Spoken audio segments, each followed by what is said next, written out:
Hey guys, will right now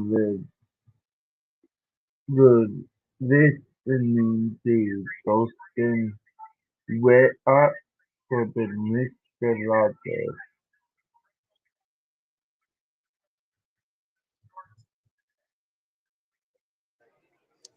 Went good. It was okay. Decent. Really.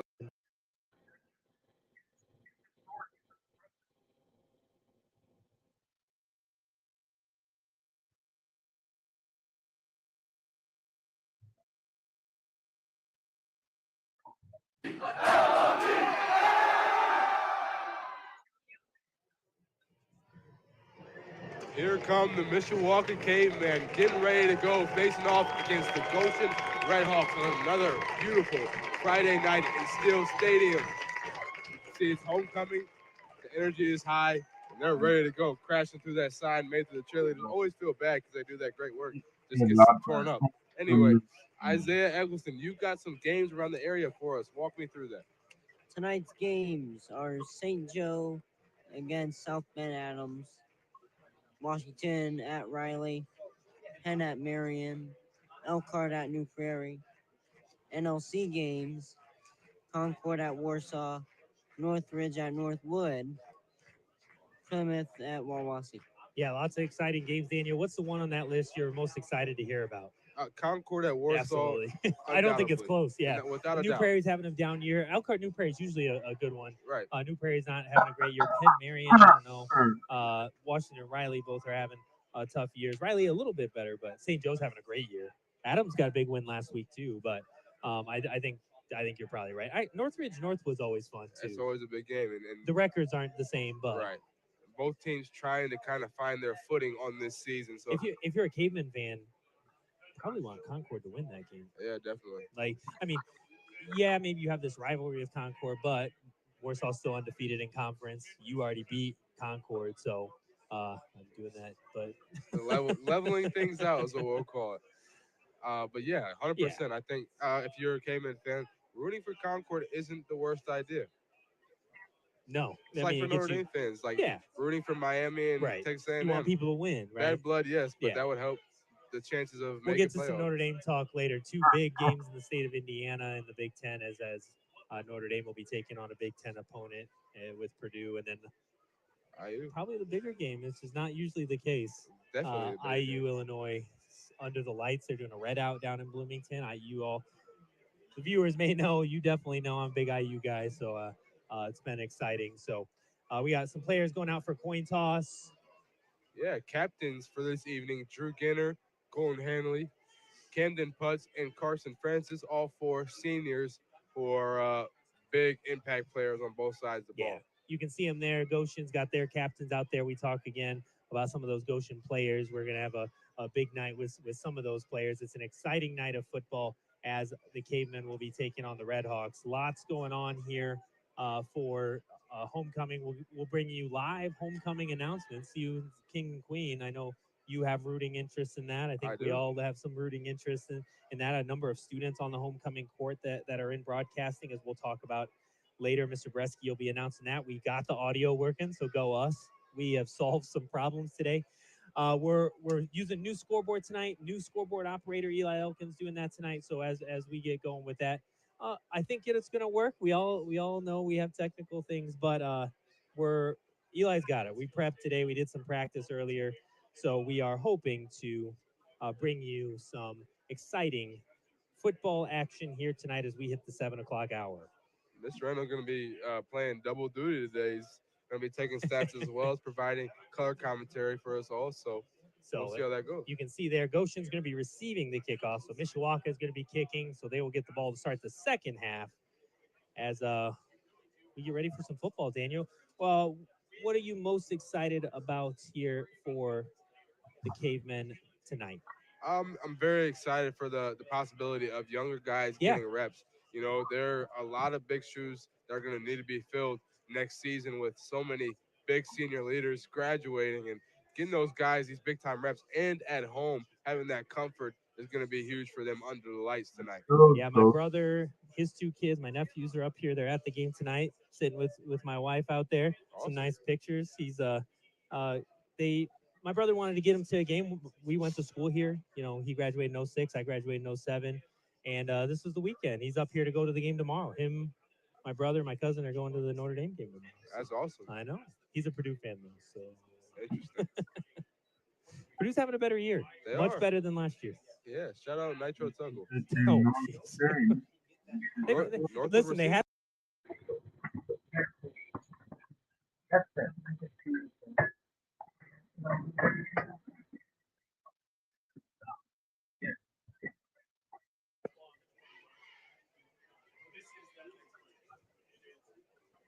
So Colton Rapp and Spencer Elliott are two receivers that Coach Cheklinski highlighted in our meeting with him this week.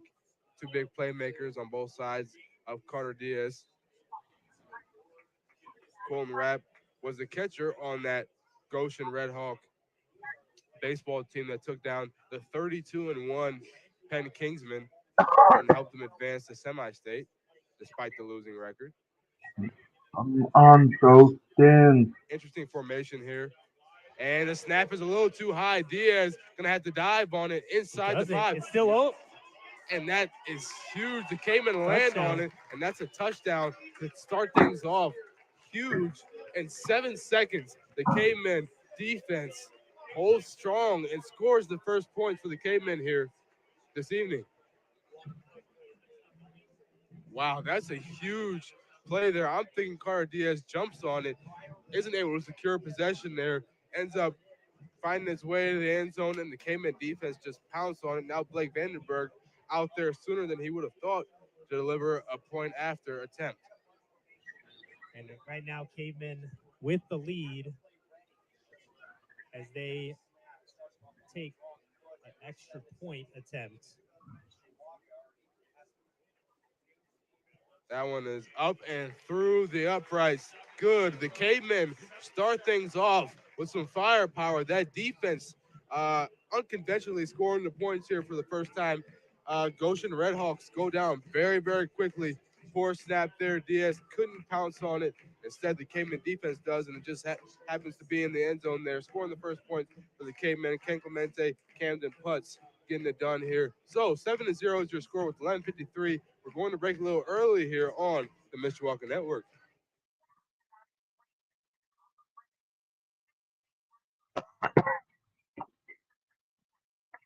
Forte Waterproofing is celebrating over 60 years of satisfied customers. Roasting. Experience, That. innovation, Say sugar.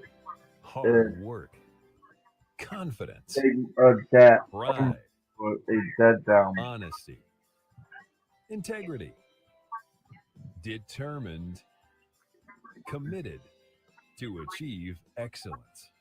Fix it with Forte, fix it for good. Some see a volleyball match. We see a student athlete learning how to be poised under pressure.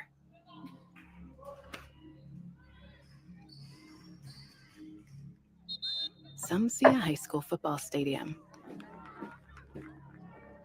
We see the one place where the whole community comes together. Proud to keep education in front of athletics since 1903.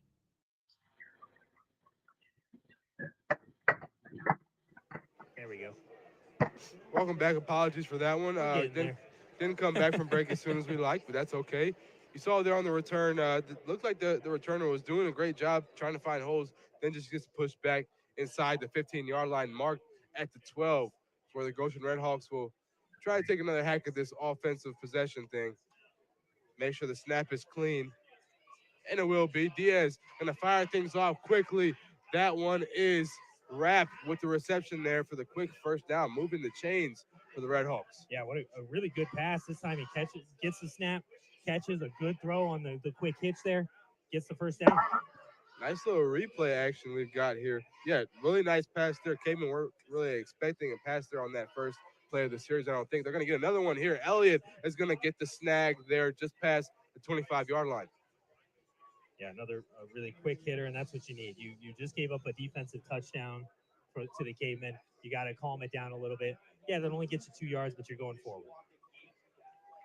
So Carter Diaz, somebody who was hyped up a lot by Coach Aklinski. Now, the record doesn't always show how good these players are individually, but that's the main point. Getting them to be able to mesh together is the culture Oh, that Coach Aklinski is trying to build there over at Goshen. Two running backs to the right once again. Diaz, a little bit of a high snap. He's going to secure that one. That's going to be pitched to the outside, and that's yeah. Elliott out on the edge, going to get stopped by Ken Clemente and Camden Putz, the 6'7 duo. Yeah, and he's not going to get anything there. Bring up a long third down. It's not what you want. You get the big passing play there to start off the series, then you get another one, just a 2 yard gain, and then there forces a third and long. The Cavemen defense, very good so far this season on third and long. Let's see if they hold up that narrative here. Diaz drops back the pass, gonna fire. Mishler's got it. He's gonna be well short, but just past the 30-yard line, about 3 yards short of that first down marker. Yeah, and that's a good play. You wonder, if it's early enough, you're on your own side of the field, they're going to hurry up and try to go for it. So fourth and short, 3 yards to gain here. And Stevens chasing after Diaz. He's gonna find somebody that's wrapped, and he's gonna get that first down and move the chain just short of the 45-yard line. Huge play here on fourth down for the Redhawks. Yeah, I mean, a really nice play there as they get out. He ran out of the pocket, didn't panic. He saw a defender coming at him. He saw wrap there wide open, easy first down. Pitch and catch, as they say. I gotta say, Mr. Render, I really love the jerseys on both sides. Yeah, I'm able to see very clear. perfectly. So now right hash. That offense, I'm sure, feeling very confident after the fourth down conversion there on the last play. Diaz going to keep it himself, trying to get shifty. Maybe gains two there on that one as Camden Putz goes in to secure the tackle.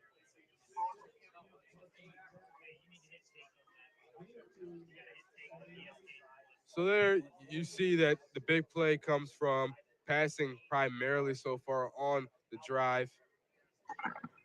But they're able to get a couple yards here on the run. Tried over to Elliott on that toss early on and didn't work out. But Diaz on the quarterback keeper is able to get something to happen. Diaz finds Elliott. Elliott makes a guy miss, gets boomed by Ken Clemente just short of the 50-yard line. So a gain of about 4. No, scratch that 3. So 3rd and 5 here for Goshen. The Redhawks find themselves here trying to convert on third down and manageable. And going to find Elliott there on the short screen. Going to charge forward for a few. It's going to be 4th and 2 this time. Let's see if they go for it here as they advance into Cayman territory. Me too.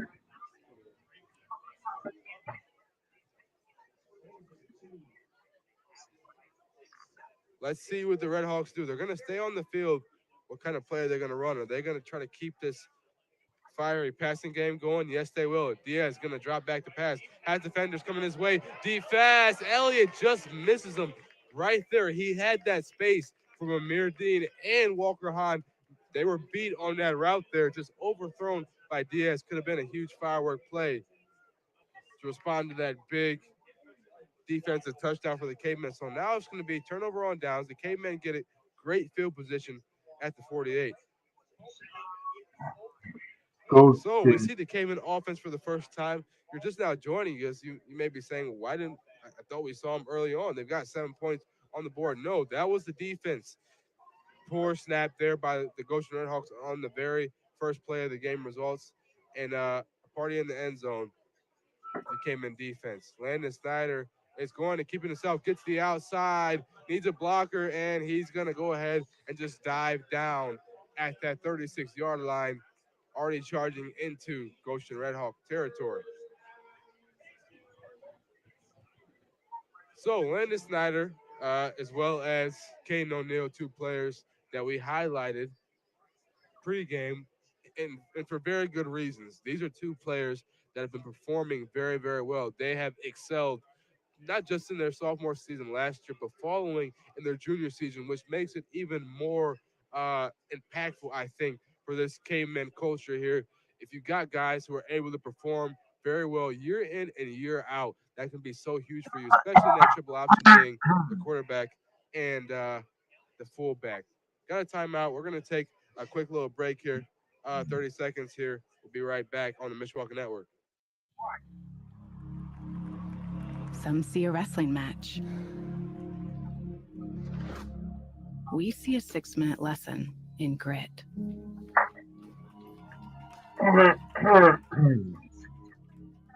Some see a coach sending a runner home. We see a mentor guiding a student athlete into the future. Proud to keep education in front of athletics since 1903. May I help with Welcome anything? back to Steel Stadium. We're returning from that injury timeout. That is Wyatt Cooper, the left guard for the Red Hawks, senior leader, listed at 6'5", 300 on the dot. He's able to walk, get up by himself. Seems to be limping a little bit. Let's wish the best for him. So with that injury timeout, the Cavemen have some time after the first explosive play of their offensive day.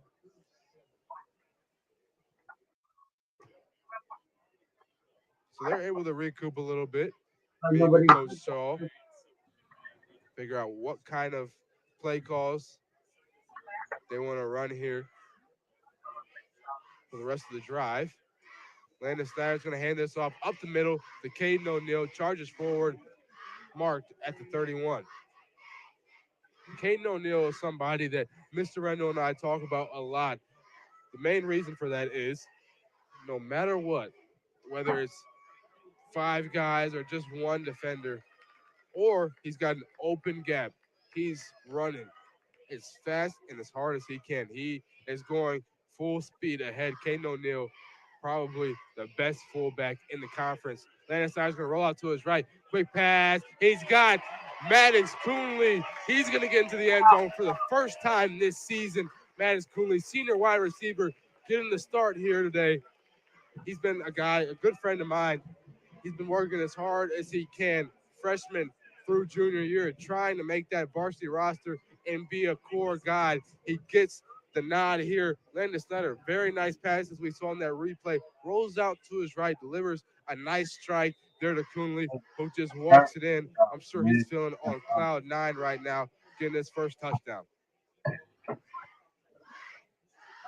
So now the Cavemen go up 13-0, potentially 14 here, depending on how this point after goes. And was there ever a doubt? Blake Vandenberg gets it done here. He's going to nail that extra point. That extends their lead to 14, the Cavemen. Blake Vandenberg, real quick before we go to a break, celebrated this week his 600th save as the Cavemen goalkeeper. Plays soccer, and he also is the starting varsity kicker for the Cavemen. So, also an honor student, Blake Vandenberg, very busy guy, very accomplished guy. With that being said, 7:09, score 14-0 in favor of the Cavemen Goshen Redhawks. We'll return a kick here shortly on the Mishawaka Network.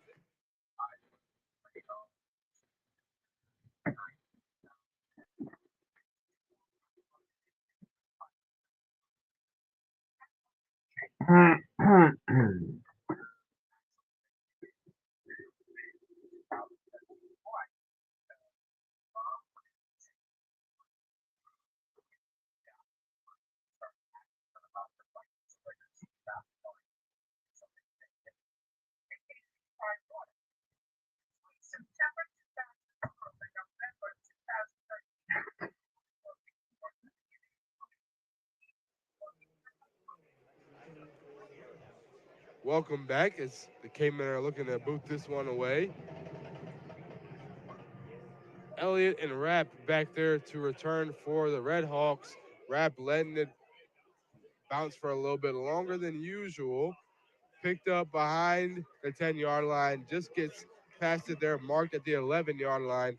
Interesting return approach there by Colton Rapp, the senior.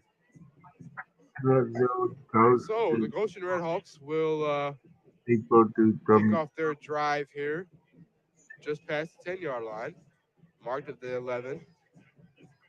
7:03 remaining here. We had a potentially huge play there for that Goshen Redhawk offense, but Diaz just misses Spencer Elliott there on the drag. That would have been a touchdown. He had outrun Amir Dean and Walker Hahn, just misses them, couldn't quite connect there. See if they can redeem themselves here. Diaz under center, gonna hand this one off to Elliott. A little jet sweep going towards his right, making guys miss. Amzi Roos gonna wrap up the tackle there just at the 17-yard line, but still a nice little gain for the Redhawks. Yeah, we're having a number of technical difficulties. It's hot out here, computers shutting off, all sorts of things, but we're back. We're ready. Right now, Caveman up 14 nothing. A good run there, but that's a lot of work for just a few yards. He's running sideways, he's making cuts and all that stuff, but he's still only getting a couple yards on that play. But you know what? Positive plays are exactly what they're looking for here. They've had a few. They've also had a couple where they've missed it. They've had the opportunity, just didn't capitalize on it. Diaz gonna pitch it to his right. Driving forward is the tailback, getting past the first down marker, moving the chains. That was Clevenger, Jazzy Clevenger, the sophomore, getting it done there.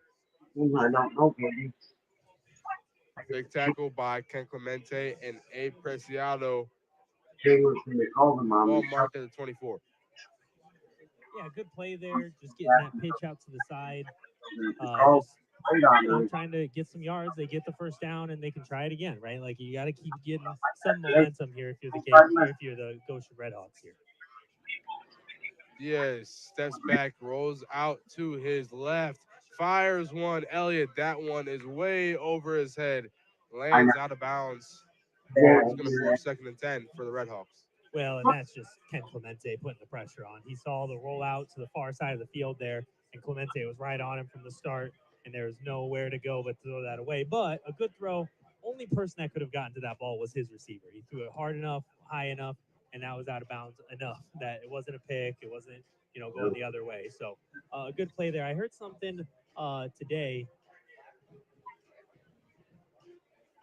about Tony Romo saying, like, hey, when I'm throwing the ball to guys, I wasn't trying to hit my receiver. I knew where they were going. I was making sure I didn't throw it to the other receiver. It's a good point there. A nice way to look at it. Running backs line up to his right there. Diaz tries to find the crossing route there. It gets deflected by Amir Dean. Nice secondary performance there by the Cavemen. What an interesting play. That was a fake pitch to the far side. You had double kind of running backs in the backfield, and then it was kind of a counter throw coming back to the near side. So an interesting play as it goes incomplete, but they had options there. He had chances. Yeah, try to get it into Duncan there, just couldn't connect. Nice pass deflection by Amir Dean, the sophomore. So now 3rd and 10. About halfway through their own territory. Still at the 24. Yes, that's a low snap. He's going to hop on it, and that's going to lose about 5 yards there, probably forcing these Redhawks to punt. Yeah, and they've gone for it a few times, but that has been on 4th and 3 or 4th and 2, and Right. this is not that. This is now 4th and 16, maybe. You got a flag on the field here. Flag. They're going to call unsportsmanlike on the Goshen Redhawks. Not what you want there. Already a catastrophic play. Yeah. Now it's just going to back them up even more into their own territory. And I wonder if that's just frustration, right? If you're just a Goshen, player and you're mad, you've had bad snaps, you've had some plays not go your way, and now you're at 4th and a mile. Nearly punting out of your own end zone is never what you want. Excuse me, they are going to punt out of their own end zone as they're marked at the 9-yard line. So the Cayman will get the ball back just only halfway through, just barely halfway through the first quarter. And the ball is going to be picked up there at the midfield stripe. So the Cavemen first they start off their first offensive drive, great field position at the 48. Now at the 50, just knocking on the door of Yeah. Red Hawk territory. Yeah, right on the 50. You don't see that very often. No, you do not. And this, if you're Coach Kinder, you're pumped, right? This is what you wanted from the very start. You wanted to make sure you got stops, you got a touchdown on the very first play from scrimmage, and now you've scored a touchdown on a pass to one of your receivers who doesn't start, and now you got the ball at the 50. So handoff up the middle. That's Caden O'Neal charging forward, marked down at the 45-yard line. The Goshen 45. Yeah, just that's the runs you want in this offense as the cavemen get 5 yards. They're able The to move other the league chains. goes to the knees. Is Yeah, that playing good ball right now. We means talked about an absence on that offensive line, which usually makes a big impact. Manny Rodriguez starting there at left tackle in place of Xander Nelson. Handoff up the middle. Carson Francis got some room, got one man to beat, and he will gallop into the end zone. Carson Francis, number 28, senior, gets the Cayman on the board once again, extends their lead to 20. Yeah, a big 45-yard touchdown run as Mishawaka is able to get on the board again, making it is not even 20. And that's just huge there. You got Carson Francis, somebody who's been awaiting his first touchdown of the season, and he gets it here, just finds that gap through the middle and powers through it. Had one guy trailing him, but he had no chance. Carson Francis untouched as he runs into the end zone. And that extra point is good. That's Blake Vandenberg, 3 for 3 on those point afters. Score now 21-0 in favor of the Mishawaka Cavemen. 4:19 remaining as the Goshen Redhawks will take the field again and try to redeem themselves. Getting to the point where we're playing for pride now. Let's see what we got coming up next here on the Mishawaka Network. Some see a volleyball match. We see a student athlete learning how to be poised under pressure.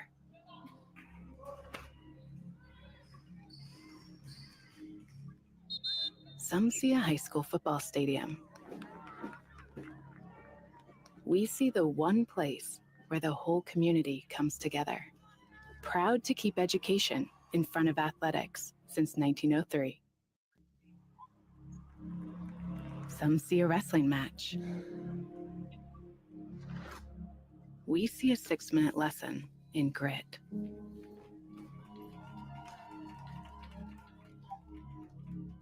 Some see a coach sending a runner home.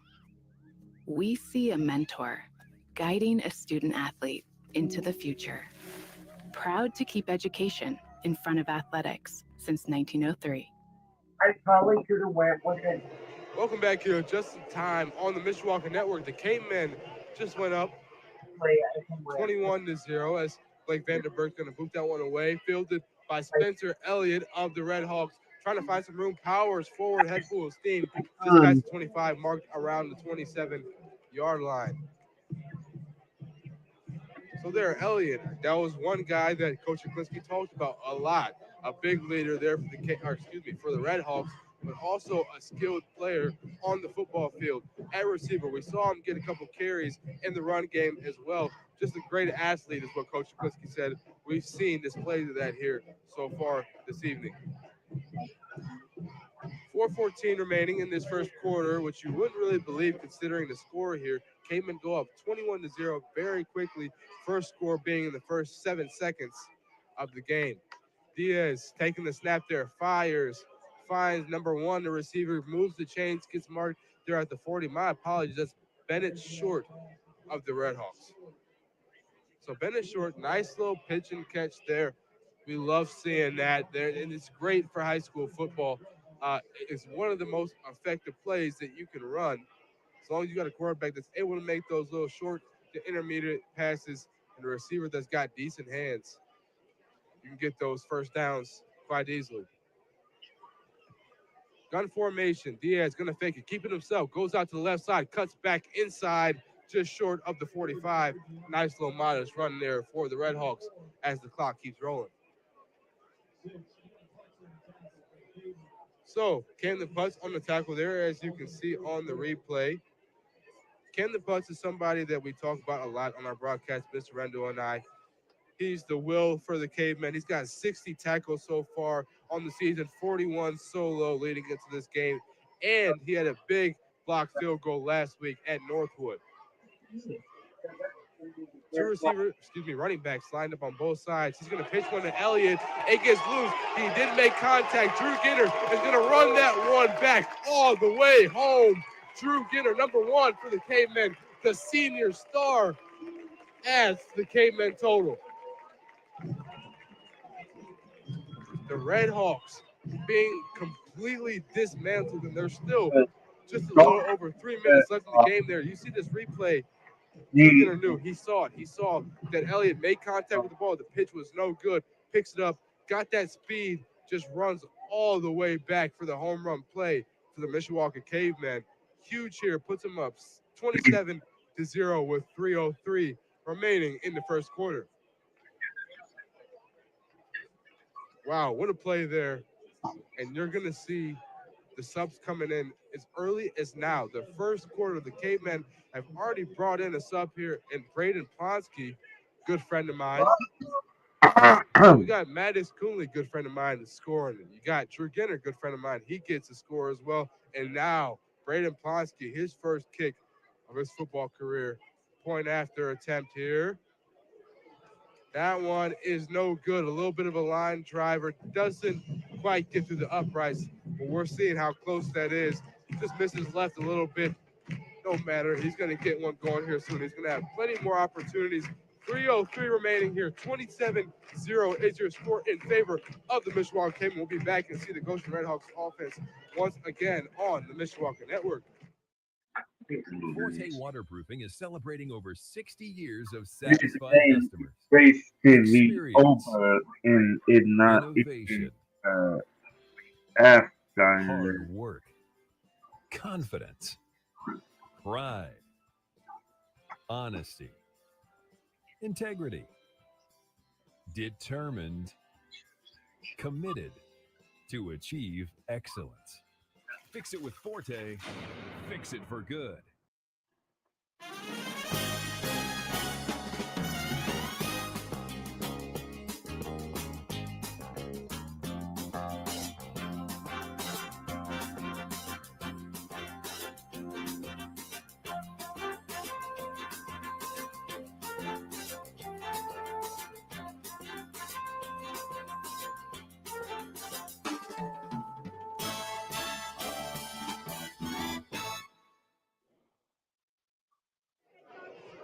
Welcome back to the Still Stadium on the Mishawaka Network. I'm Daniel Phillips.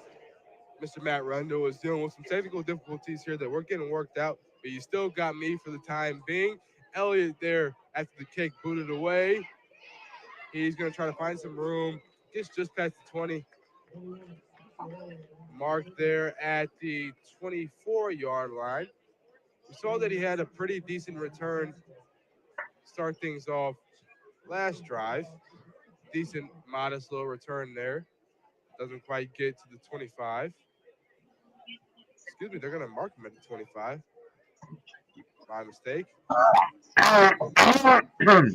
So, Carter Diaz and company on that offensive side of the ball for the Red Hawks. Got to get something going here as soon as possible if they want to stay in this game.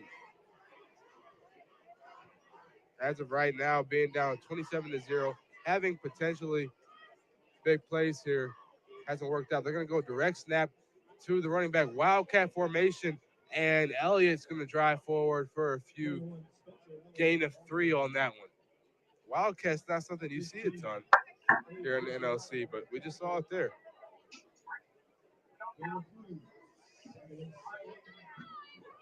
So Spencer Elliott, the athlete, the kind of Debo Samuel of this Goshen Redhawks offense, getting a lot of carries here, a lot of plays focused on him.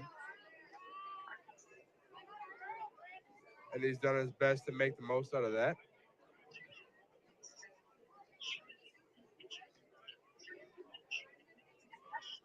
Diaz is going to drop back the pass, going to go ahead and just toss it over And out on the right edge, he's going to get stuffed back for a loss.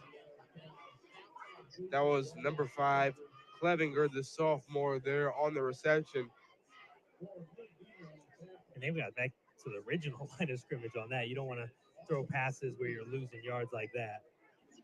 So 3rd and 10, back to the 25, as you said. Clock still rolling. Just hit the minute 40 mark. As once again, you can see yourself on your screen. Nice little feature we've now added, with just a little bit of feedback. Diaz in some trouble, makes some guys miss, gets out, finds a guy, and it's such a missed That was right opportunity. Uh, Elliott wide open, just yeah, heavily overthrown there. That would have been a huge play as he had some space to run for a little bit. Well, and he did a good job getting away from that pressure. It just, man, he made it out there. He had the right guy. He made the right read. He just got it too high. Honestly, it was pretty close. It was closer than maybe it looked from here on that replay there. But when you got a guy that wide open on an island, you got to hit him. And that's not the first time that this has happened so far for the Red Hawks offense. Just a quick update. Lots of technical problems up here. It's warm. We got stuff shutting off, all sorts of things. We're hopefully back in action with everything. So stick with us so that we'll bring you a good football game here. Quick correction to be made by myself. I referred to Diaz as a senior. He's actually a junior. He started his sophomore season for the first time last year, and that 0-10 result for the Goshen Red Hawks program. So he's a junior now. And we've got some time off, but we'll keep it here for the time being. We're seeing a lot, Mr. Rendell. But actually, we're going to go ahead and transfer over to some scores around the area. Isaiah, what do we got? Yeah, right now, before Isaiah goes in, we only got 2 scores for you. We got some more coming your way, but we got 2 NLC scores. What do we got? Say that again. I had you down. Sorry. Northridge and Northwood. Northridge is up 7-0. Plymouth and Wawa C. Plymouth up 7. No. They're tied 7-7. Love it. Yeah, Wawasee just scored to tie that up. So a couple big NLC games. We'll bring you updates throughout the night. Awesome. Thank you very much, Isaiah Eggleston. Always nice to have you on the broadcast. Low snap again on the punt. Punter's going to have to land on it, and that's going to be a turnover on downs. It's going to hop on it at the 5-yard line. Daniel, I don't know if Goshen could play any worse here so far in the first quarter. I know that they came in a big underdog, but I mean, that's 3 fumbles in the backfield, 1 for touchdown. You got a fumble on a pitch that went back for a touchdown, and now you've got that one on the punt. And now the Cavemen have probably the best field position they could have hoped for here. They've got some room to work. They've gotten 2 touchdowns on defense, so you don't get much better than that. That's right. But as far as field position, they've had a great day for it. 48, 50, and now the 5-yard line. Yeah. Not what you want, Daniel. Not for Goshen, no, but for the Cavemen, I'm sure Keith Kinder is just very excited.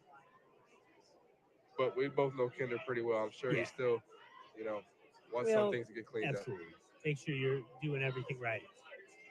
Snyder's going to keep it, and that one is going to be another Mishawaka touchdown. The Cavemen strike again. First play of the drive. Landon Snyder just gets out to the outside, walks it in.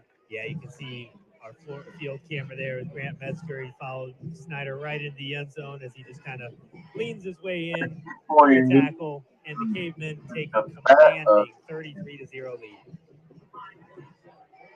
So the Cavemen obviously coming to this game knowing the records of both sides and trying to ignore that, but we see Goshen's program so far, they're trying to work their way up, and you can see it. It's noticeable that the culture that Mr. Joseph Aklinski is, that's a block point after, and that's not what you want. Braden Plonsky trying to get his day going off to a better start than it has. Fortunately, results in a block PAT there. Well, that's two in a row that he hasn't got to go in, but he's got more opportunities. That's right. He's got quite a few more. 33-0, still not a bad place to be for the Mishawaka Cavemen as they lead with a minute 15 to go in this first quarter here on the Mishawaka Network.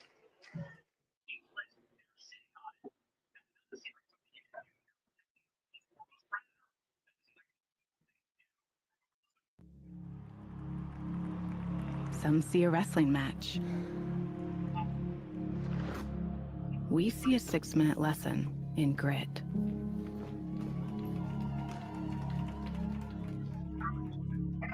Some see a coach sending a runner home. We see a mentor guiding a student athlete into the future. Proud to keep education in front of athletics since 1903.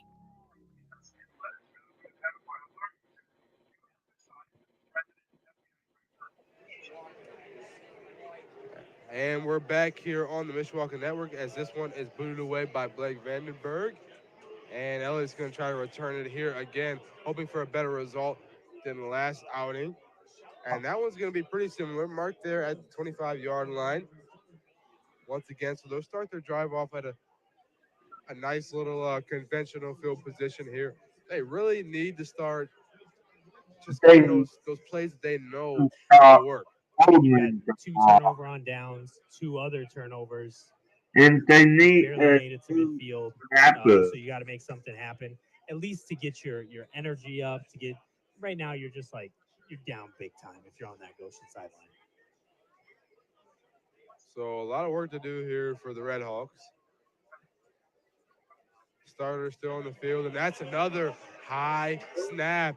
Diaz so far back, all the way to the 6-yard line, from the 25 to the 6. And we're in the press box, and you just hear the groans. You hear some of it. We're right next to the guys on Froggy. They've been here 3 weeks now in a row. Mishawaka Concord, they were here last week. Concord played their home game here, and they're just head in hands. I mean, you're just that there's not much you can say. You've got to get snaps to quarterbacks. That's basics here in football. And right now, it's not happening.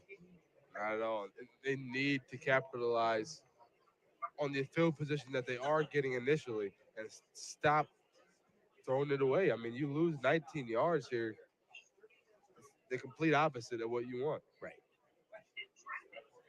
Diaz pump fakes, rolls out to his left, and overthrown pass again to Elliott. I'm sure he's a little frustrated there. He's been opening a good amount of times here. Yeah, I so don't know far. if he was open on that play, though. Well, there he was a had couple some- defenders there, but yeah, he has been open and just hasn't been able to get him thrown into a catchable direction.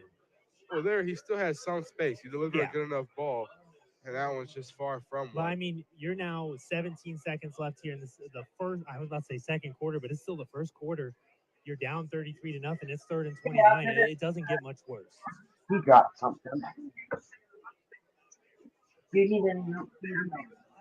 So let's see. How do you bounce back Right. from this? 17 seconds remaining in the first quarter. 2 points away from running clock. Still in the first quarter of play. And as hit as he throws, that one is nowhere near being caught.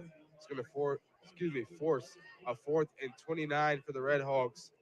Again, Mr. Reynolds, Yeah. the complete opposite of what you want going into Still Stadium here this evening. Yeah, I mean, nothing's going their way. Mm. Nothing's working right now, and you just gotta try to get a punt off at this point.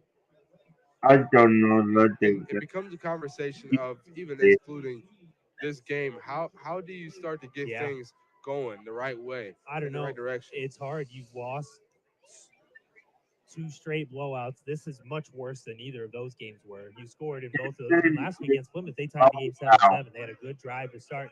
But I mean, this has just been problem after problem. Is that's almost blocked.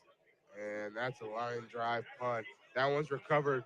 Well, Fielded, by Yeah. Drew Ginner. He's going to take it back past the 30-yard line. that actually hit a caveman there on the play. That hit Anzi Roos on the foot. And so good job by Ginter getting a hold of that ball and making sure to not get a turnover.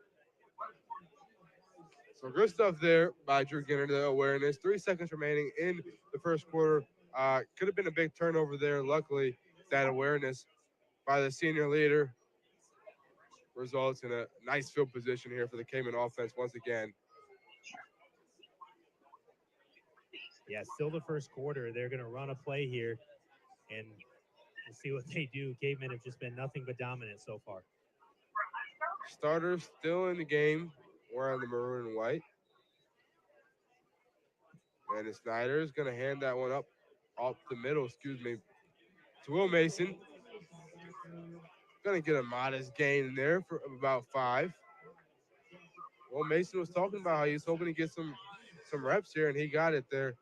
That's going to end the first quarter as I think some players are trying to get in their head that there is a break between quarters. And there we go. We got it. Guys are going back to their own sidelines.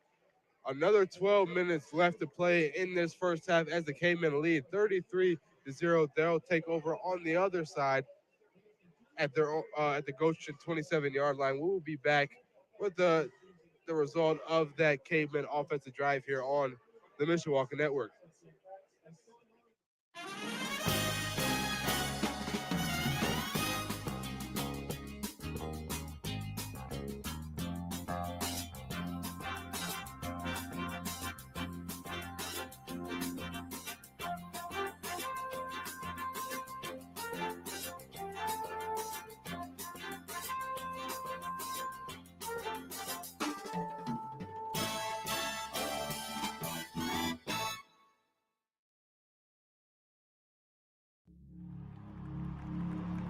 Some see a wrestling match. We see a 6-minute lesson in grit.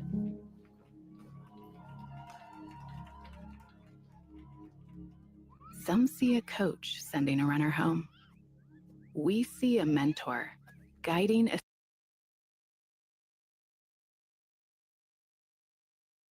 student athlete into the future. Proud to keep education in front of athletics since 1903.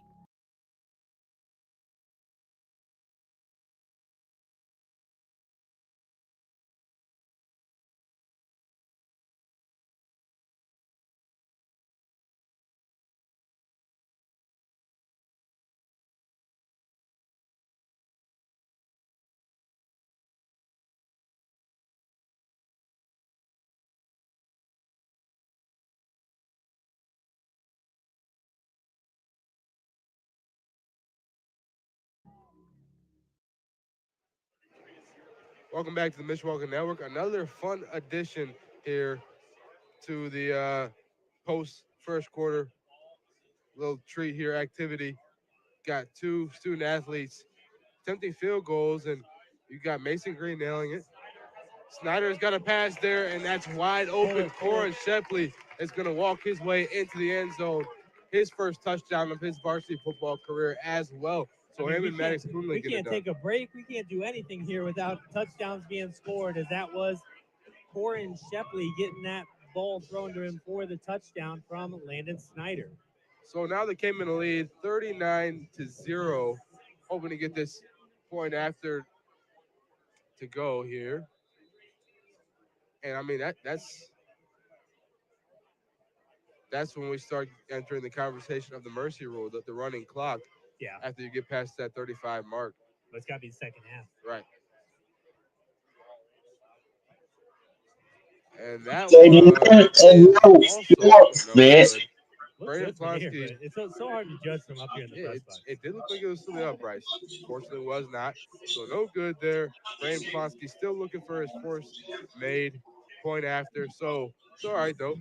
The K-Men on defense will be taking the field here soon. Goshen Redhawks have a lot to respond to here.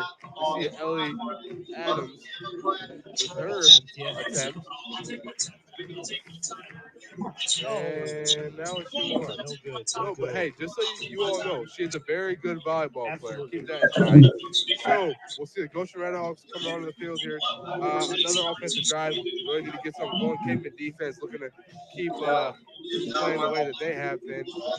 We're seeing a lot of subs come in. A lot of guys. We're going to go ahead and take a quick break. Be back shortly. Excuse me, actually, we're kicking off to Isaiah Eggleston with some scores from the area. St. Joe against South Bend Adams. St. Joe is up 14-0. And Plymouth against Wawa C. Plymouth is up 14-7. Quick update here, Isaiah, just as you were saying that. St. Joe actually got 7 more, 21-0 over South Bend A. Awesome. Thank you very much, Isaiah. Elliott to field this one again, driving forward. Big hit there. He's going to be taken down around the 24-yard line. Yeah, huge hit. You're going to see it here on this replay. Amir Dean just flying in, uses that speed and strength. They might allow Big for clean hit it. there. Exactly what you want to see from him. So, 24-yard line is where the Goshen Red Hawks offense will kick things off here in the second quarter. And again, we've got a couple of subs in here. Yeah, I mean, 39-0 is really unbelievable score. If you're a fan at another game and you see that, you think maybe it was a miscalculation. Yeah, typo on Twitter or something, but no, that's the score here. Caught by Elliott off the pass from Diaz. That one's going to be a short gain there, just past the 25. Yeah, really good tackle there by the Caves.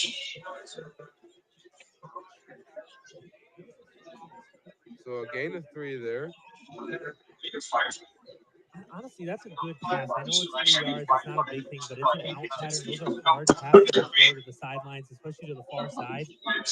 Good route there to get to the outside. A pretty strong arm to get it out there. Didn't break any tackles, but you get positive yards. You didn't fumble the ball. You get your 2nd and 7. And that's a big confidence booster, I think, for Diaz. Somebody who is, kind of had a little more misfires than he would like so far this season. Diaz is going to keep himself roll out to the right. Looking for somebody, and he's got someone. Elliott making a man miss, drives forward, past the 45. One of the most electric plays we've seen so far from the Red Hawks. When he wanted the quick hitter there, but you saw him right here. You can see him kind of motion. Hey, let's go deep. And there's kind of a wheel there. And a good job of getting that. A good broken tackle there. Get a few extra yards in a Red Hawk first down. But there's a flag on the far side of the field. Let's see what the call is here from the head official. I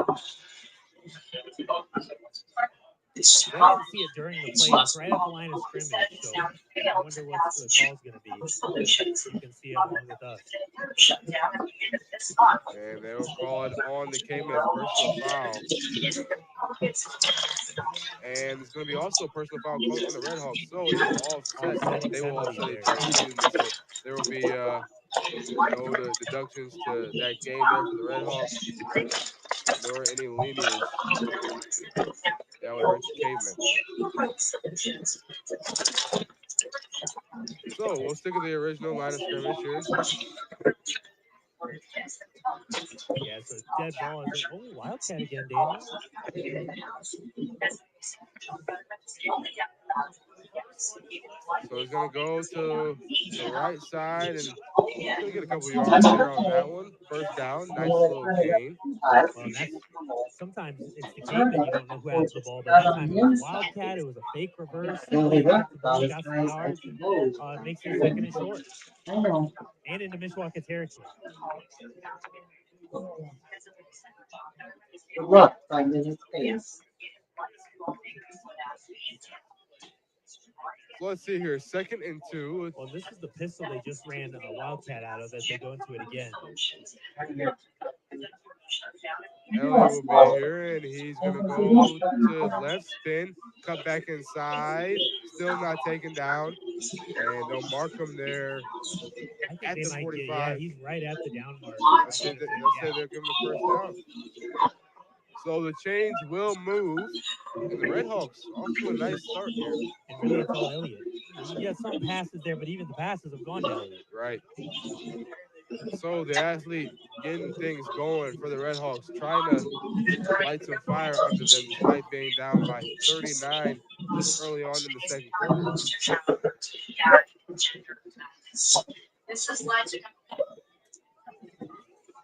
Still 9:53 in the second quarter. We'll get that on your screen here shortly. And some confusion here. Let's see. I call for something and it gets done. What a game. Awesome. I'm not sure what's happening. We're down to 0 on the play clock. Right. Trying to figure this out here. No It's still signal from the illegal. officials. Now they're gonna let him run it. A run the play here. Oh, That one is well, tossed over to the right side. Number 22, the receiver for the Red Hawks. Drew Ginter on the tackle there, and that's Jackson Miller, the senior, getting it done there. Yeah, and we're gonna see a lot of numbers we're not sure of, so stick with us and we'll make this happen. Diaz, risky throw there. He had a Cayman defender right there who could have made a play on the ball. Nonetheless, it's going to be an incompletion. 3rd and 9. Yeah, that was a tight window as he almost threw that right into a Cayman defender. And that's A. Preciado, somebody who you definitely don't want to be throwing footballs to. No, we've talked about Cayman defense doesn't have a lot of size, but what they do have is a lot of speed.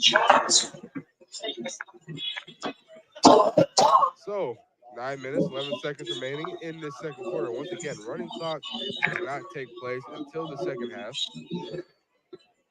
assuming that the Cayman maintain a 35-plus point lead. And a high snap there, handoff. That's Miller again. And he's going to drive forward, run into that first down marker, just past the 33-yard line. Give him a first down. Well, they're going to say he's just short. Oh, they're going to say he's short. I was surprised by that. Yeah, me too. I thought he was well past the 35, but they'll say he's right there. Diaz rolls to his left, deep ball, and wow, this is Elliott once again on 4th and 1. Not really something we were expecting there. A long Hail Mary play. That's the second 4th down they've run long passes on that they haven't completed. Both of them are open. So yeah, I mean, wrong term there. Not necessarily a Hail Mary play, but a long drag route there and a long fade route. Excuse me. Not what you expect on 4th and 1. It's gonna result in a turnover on downs. Well, Again, and for 4th and short, that's what I'm saying. 4th and 1. Not expecting that, but he did have him open, and it just missed him once again. Again, would have been a huge play there, a breach in the Cayman defense. Elliott and Diaz just can't connect. All right, Isaiah Eggleston, do you got any score updates for us from around the area? Yes, I do. Concord and Warsaw. Concord up 3-0. Plymouth and Wawa City, they're tied right now, 14-14. Yeah, big game for Plymouth and Wawasee. Wawasee again running that triple option offense, tied it up 14-14. And obviously we finally got our first score update going into the second quarter. Concord Warsaw 3-0. Concord kicker's got a leg. Last week against Northridge, every kick was a touchdown. Wow. Isaiah Robinson, what you said you got score updates. A lot of swag there. Nice to see. We got timeout there. Cavemen. So take a break here, and as will we. 8:48 remaining here. Excuse me, they're going to mark it at 8:50 to put 2 seconds on the clock on the scoreboard. 39-0 is your score in favor of the Cavemen here at Still Stadium on the Mishawaka Network. Forte Waterproofing is celebrating over 60 years of satisfied customers. Experience, innovation, hard work, confidence, pride, honesty, integrity, determined, committed to achieve excellence. Fix it with Forte. Fix it with good. I can know. Some see a wrestling match. We see a 6-minute lesson in grit.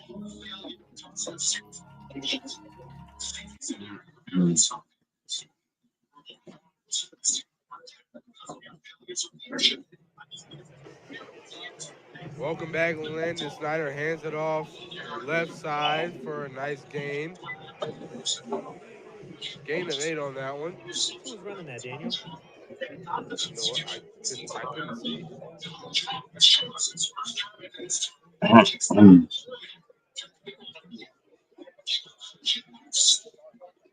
I'm gonna go ahead and assume it was Kane O'Neal based on the run. Excuse me, never mind. It was Will Mason on the run there. Nice job by Will.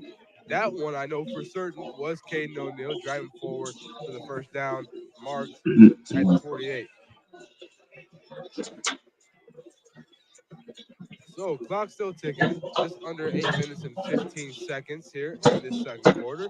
The cavemen still in great shape, aside from extra points. That's the only thing that they've Yeah.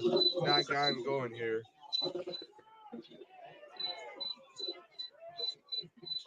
Well, they're going to run time, I'm sure, try to score again. Yep.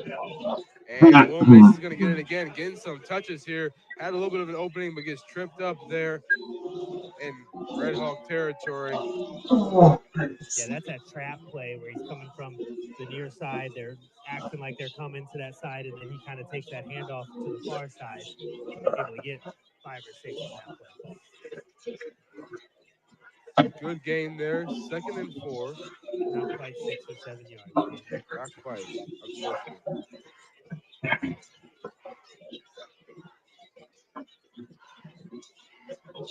Here's the formation here, and gonna hand it off up the middle to Caden O'Neal, and he's gonna get the first down there. Big gain there for the Cavemen. This is the methodical drive you wanted. You run the clock, you try to score, go into halftime here at homecoming with a big win. And I mean, these games are obviously a little bit better for the team on the winning side, but also good for the team on the losing side. They understand obviously what it's like to play winning football, and they also progress through getting these reps. Will Mason got some room dancing his way past the 30-yard line. After the door of the red zone here.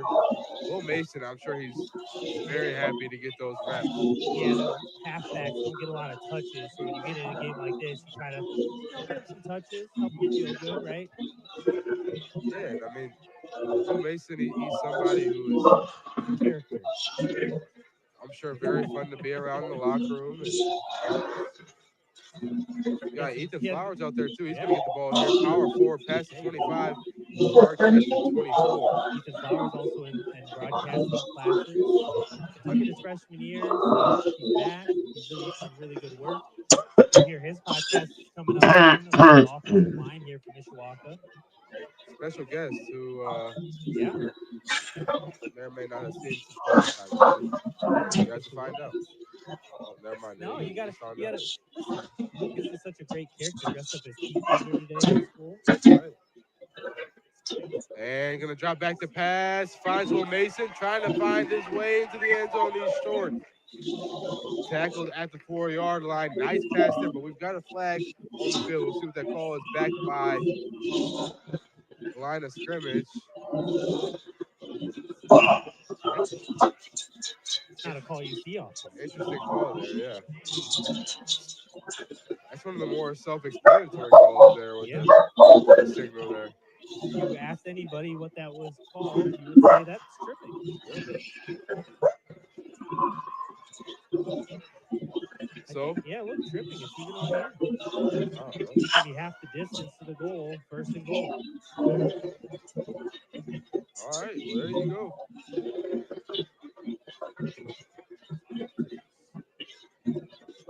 5:42 remaining here.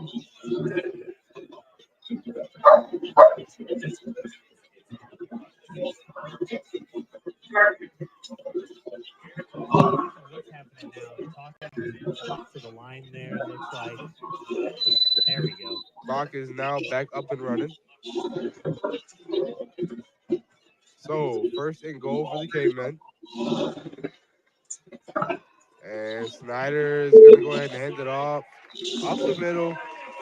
And it's going to be another Caveman touchdown. Will Mason gets They can get him out and some of those players some touches, and Will Mason is the beneficiary of that with the touchdown. I'm sure he's going to be very excited on Tuesday when we see him.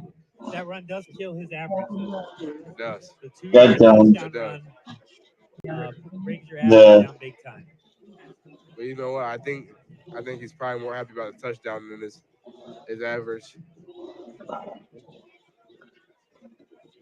And That one is good. There we Braden go. Plonsky is going to get a PAT to go here. That was his fourth attempt, and he got it done. As they say, four times a charm. We're going to go ahead and take a break here. 46-0 is your It's score with on. It should 5:30 be remaining on.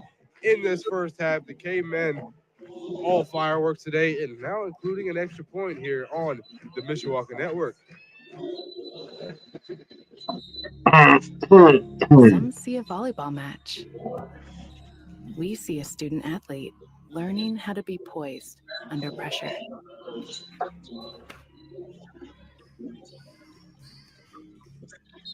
Some see a high school football stadium. We see the one place where the whole community comes together, proud to keep education in front of athletics since 1903. And we're back here. Braden Plonsky is going to kick this one off from the left hash. I'm sure he's feeling excited after nailing that extra point. Kick is up and away. And that one is fielded, taken back, past the 25, down at the 27-yard line. Nice return there by number 25 of Goshen. See if we can find that name there. And not one on the roster that I'm seeing so far. Yeah, I'm seeing 25 there.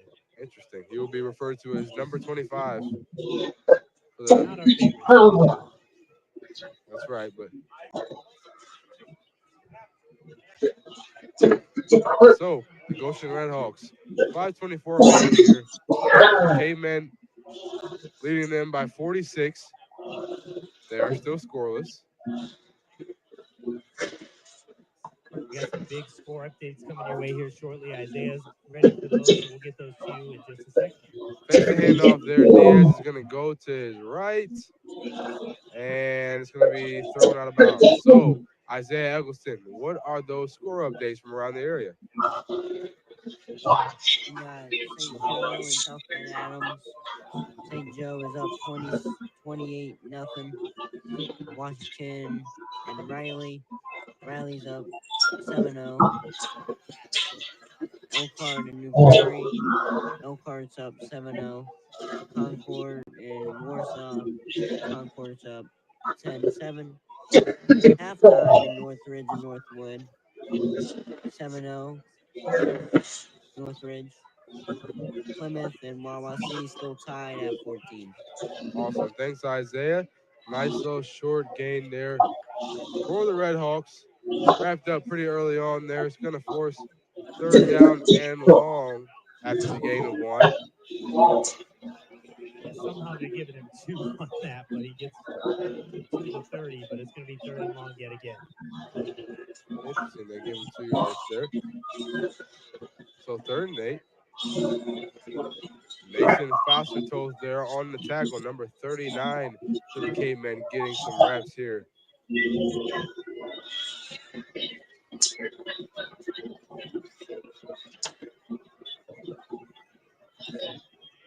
And drops back the passes Diaz.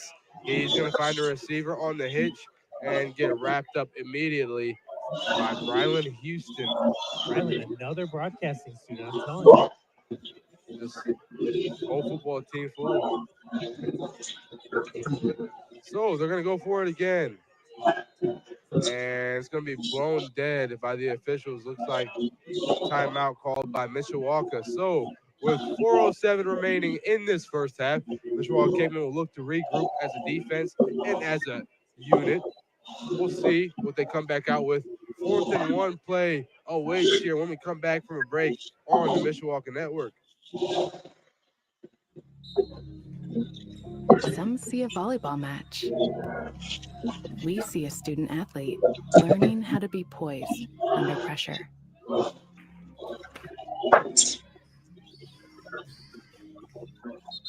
Some see a high school football stadium. We see the one place where the whole community comes together. Proud to keep education in front of athletics since 1903. All right, welcome back here to Still Stadium. The Cavemen still lead 46-0. Now the Goshen Redhawks have quite the play coming up here. Yeah, 4th and short again. They haven't had a lot of success on 4th down. I think they've only got one to go, but this looks like they might finally run it. Let's see. Yeah, Wildcat formation almost wrapped up in the backfield by Camden Putz. Try Drew Ginner. Mishawaka defense stands tall with 4 minutes remaining. Another turnover on downs for this Red Hawk offense. Not what you want at all, but the Cavemen get the ball back here in enemy territory. Yeah, I mean, just another blown up play, and that was Cam Butts just blowing it up, and then the rest of the team getting there. And this has got to be, if you're the Gamer coaching staff, the best case scenario of any game you could have had this year. 100%. So, I mean, really nothing else that you can nitpick from a general aspect here. And it looks like Gaten Groninger will be going in at quarterback here in place for Landon Snyder. The sophomore got a few snaps at safety so far this Yeah, year. you're going to see a number of backups in the game now, but the line is still going to stay out there, try to get another score here before halftime. Ethan Flowers in place for Caden O'Neill. And we'll see him run up the middle for a few. Ethan Flowers. These are big reps for some of these kids. You never know when, Caden O'Neill gets hurt or can't play for a few plays. You never know when a wide receiver goes down and you need to go out there. So these are big reps for some of these skill position players.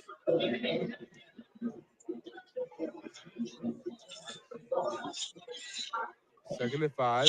Just under 3:30 remaining in the first half. Clock is still rolling after the Ethan Flowers carry. And we'll see another one. Ethan Flowers going to power forward. Not as much of a gain there. Maybe got one on the attempt. Gets him to the. He got 3 on that. I mean, it's now 3rd and 2. I mean, you're looking at those are the runs you want, right? When you're the fullback, you want 3. He got 4 yards on that play. He just hit a guy and just carried him. Gets all the way down to the 25. I thought he was taken down seconds after crossing the line of scrimmage. My mistake. Well, I think he got hit there. Yeah, If definitely. You can lean I it thought forward. he got. He's a strong kid. He's holding on to that ball, and he gets a few yards and puts you in the perfect situation in this offense. Great carry by Flowers there. And he'll get another one, and he's going to go for quite a few, get himself to the 15, going to get a first down and more. Big gain of 9 as we go under 2 minutes and 40 seconds remaining in this first half. And what an eventful one it has been for this Cavemen football team here on both sides of the ball, actually in all 3 phases.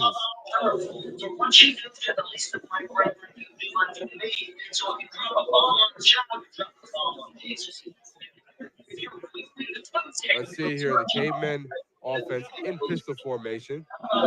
James Groninger under center. And he's going to go ahead and hand that one off up the middle. Ethan Flowers again feeding him those carries over and over again. And Yeah, we need very to well for this sports. offense. Another big gain. 2nd and 3. Yeah, a little bit of a situation here. There's some smoke. One of the lights in the stadium has a little smoke coming from it. Ooh, They're monitoring. that's not good. The fire department is here, and they are going to let us know if we need to clear out. Yeah, I'm starting to smell it. Yeah. Well, you can see it across the way a little bit. I don't know if one of the cameras might be able to get it here on a break. Deep into the red zone, the Cavemen offense at the 10. And Gaten Groninger is going to keep it himself, walk it into the end zone. The sophomore getting some action in the end zone area. He's going to get it done. Gaten Groninger, somebody who will probably fill the shoes of Landon Snyder once he graduates. So finding his way into the end zone there. Nice fake. And there, Yeah, there you can see that kind of haze, that smoke, lots of bugs too. So let's see what's going on here. We're getting ready for homecoming here at halftime and a big blowout here right now, Cape up 52-0. see if they can make it 53. Point after. Attempt is up. And good. That's Blake go. Vandenberg getting that one done there. So now 53-0. That's quite the score for the Cavemen. Definitely some smiles, I'm sure, walking into that locker room. 1:17 remaining here in the first half. We're going to take a break here and come back with maybe some score updates from Isaiah Eggleston here on the Mishawaka Network.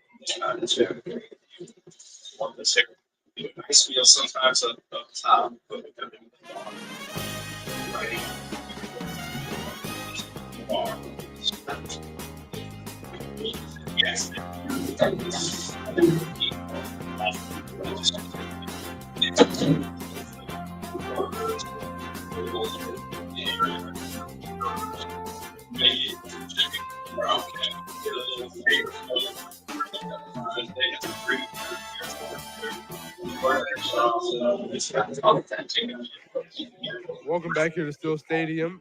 Just now joining us, you have missed quite a bit from the Cavemen. 53-0 is the score with 1:17 remaining. They're going to kick this one back to the Red Hawks. That is Elliott again fielding this one. Marked down just to the 30. We got two quick updates. We're going to get you a halftime score from St. Joe and Penn right now. What do we got, Isaiah? St. Joe at halftime is leading South Bend Adams 35-0. Just like this game, Penn is blowing out Marion 41-7 at halftime. So Mishawaka rival Penn Kingsman faring pretty well. Yeah, lots of blowouts tonight. We talked about some of the key games. Northridge, Northwoods, of course, 1-7-0 at halftime. Concord with a 3-point lead last we checked. So now we see this Goshen Red Hawks offense once again. See how they fare here in this drive. Diaz is still out there, rolls out to his right, looking for somebody, throws across his body to wrap, and it's broken up there by the Caveman defense. Yeah, and if you're Coach Eklinski, and you see that cross body throw across the field, I know Cam Ward did it last weekend. That's right. I'm not saying you got bad quarterback and Diaz out here, but you're not Cam Ward. Yeah, Cam Ward's the number one pick. So I don't know that you want to be throwing it across your body, across the field to try to get that. And Liam Summers just saw that, and he knew that he could make a play on wrap. Yes. Caused the breakup, and 2nd and 10 now with 104 remaining for the Goshen Red Hawks. So we still got Carter Diaz out there. Interesting that we still see the starter out here. He's going to throw one deep, wrap, and that's almost caught. But that one's broken up there near the 30-yard line. Yeah, that might be the best pass that he's thrown all day. Right on the money, but good defense by the Cavemen. And you can see the ball just getting in there.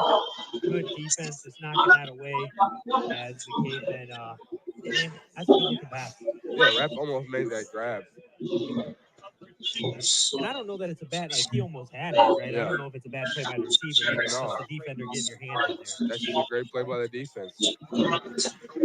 No, I'm sorry. Under a minute now remaining in the first half, and then we'll have homecoming festivities. Will be crowned moments from now. You'll hear Mike Bresky on that call of homecoming. Diaz rolls out, got pressure. Right side, he's going to have to run that himself, get a few walks out of the 35-yard line. Yeah, and I think good job. He got the yards he wanted. He could have got a few more, but doesn't want to take those hits. Gets about 4th and 6, maybe. Yeah, they'll call it a 4-yard gain here. 4th and 6, 49 remaining. Well, I mean, I think you go for it. You're down 53 to nothing. 49 seconds left. Why not get some more offensive reps? So Chamberlain up here getting ready for the band. He'll be happy to know. Isaiah, pregame said favorite instrument, trombone. There you go. That's what I heard. He gave us the information, the inside details. He just likes the side of it all. And this one will be punted away instead. Offense will not stay on the field, and it's going to go out of bounds at the 36. There's very little chance to see many Caveman starters in the game here. Yeah, I highly doubt it. Just a little over 40 seconds to go. Where the spot is at the 40. Looks like, yeah, 38-yard line.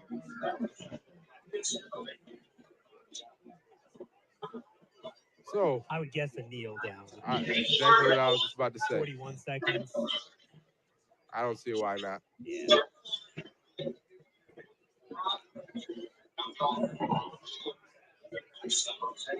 So the Cavemen, again, you go in and you always get the updates from the coaches and things you want to change, adjustments you want to make. And I believe they'll probably go in and say, starters, great job. You're done for the day. Let's move on to the guys. Flowers going deep in the backfield there. That shows you, I know it's not the end of the game, but that's that victory formation. Let's kneel it out. Let's get to halftime. Get some of these JV players in the game. And the play clock hits 0.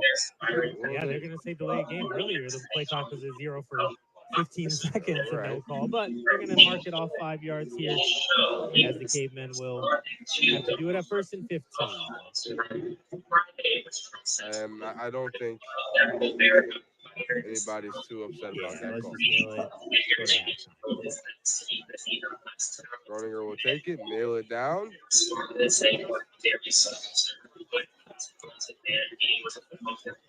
I mean, the Cavemen really just putting on display what it's like to be top dog in the conference. Yeah, and that's going to wind it down. Everybody's going to locker rooms. We're going to go into halftime. I think everybody's got to regroup. That was probably the most. That's a bad ass. At any level. Yeah, same here. 53 is nothing to scoff about. That's JB showing there. All 3 phases of the Cavemen football team there. Again, 53-0. Homecoming festivities coming up as well as the band and more. Some band and homecoming festivities being intertwined a little bit. Yeah, we're going to be starting with homecoming. Mike Bresky's going to announce that. Caleb Chamberlain's going to get the band after that. Dance team's still going to perform. Lots going on at halftime here, so we're going to hit that quickly. And then we'll be back to bring you the second half here from the Mishawaka Network.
Is enjoy everything while it lasts because it goes by quick.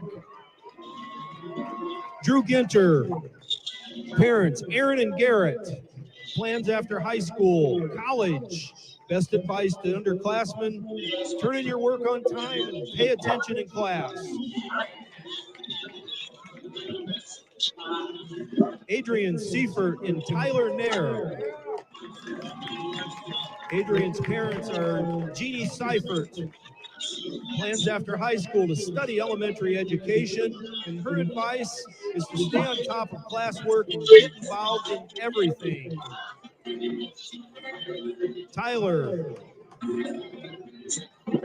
Parents Tammy Duncan and Shane Nair. Plans after high school to attend college, and advice to underclassmen is to stay on top of assignments and have good attendance. Cammie Bland and AJ Horston. Cammie's parent is Ursula Godinez. Her plans after high school: go to a trade school in Chicago to become a mechanic. And her advice is to surround yourself with positivity. That's all you ever know. Ashton Horston. Parents Ashley Copley and Tony Horston. Plans after high school: go to college for business, marketing, and music, but also participate in track and field. Advice to underclassmen: if you want to make the world a better place, take a look at yourself and make the change.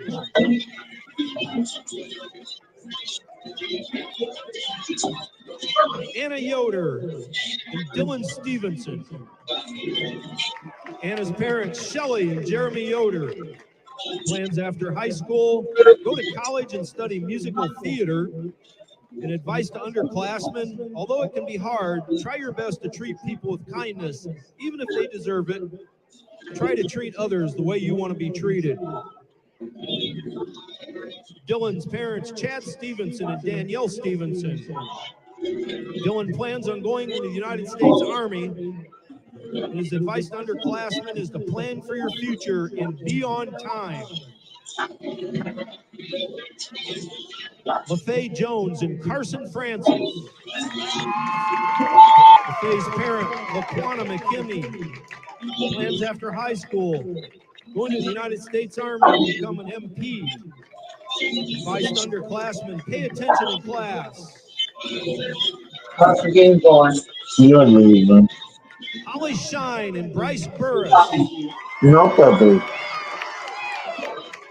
Holly's parent is Emily Wheeler. Holly's plans after high school to become a firefighter and possibly join the United States Air Force. Her advice to underclassmen is focus on making your own happiness and success and trying to please others. Bryce Burris, parents Curtis Hardy and Amy Burris. Plans after high school to attend flight school and college with an undecided major. Advice to underclassmen: enjoy high school. This is the easiest part of our lives.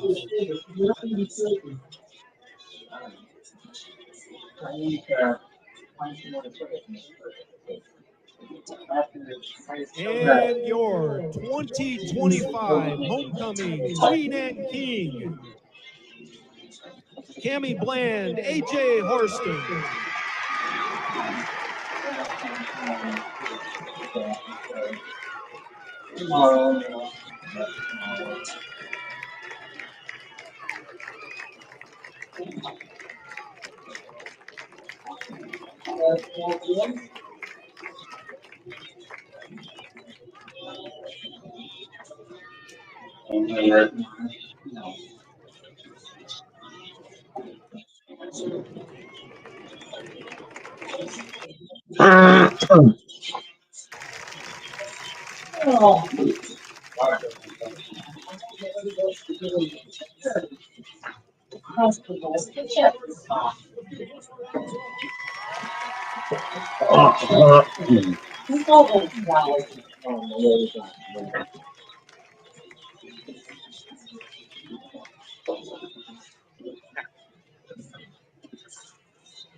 Italy it basically over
Forte Waterproofing is celebrating over 60 years of satisfied customers.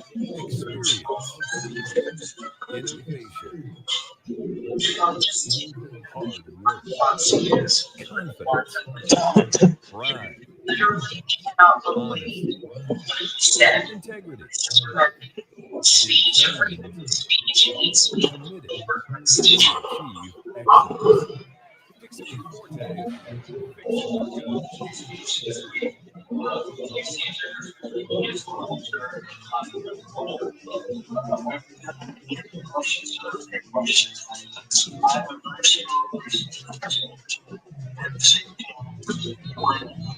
Some see a high school football stadium. We see the one place where the whole community comes together. Proud to keep education in front of athletics since 1903.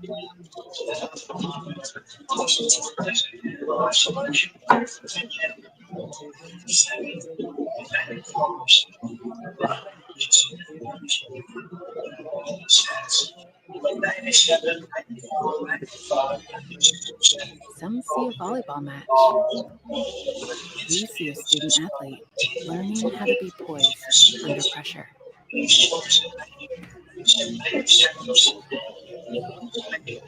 What happened, Some Dave? see a high school football Nothing, right? stadium. We see the one place What's where the the whole score now? community comes 50 feet, together. nothing. Proud to keep education in front of athletics since 1903. Some see a coach sending a runner home. We see a mentor guiding a student athlete into the future. Proud to keep education in front of athletics since 1903.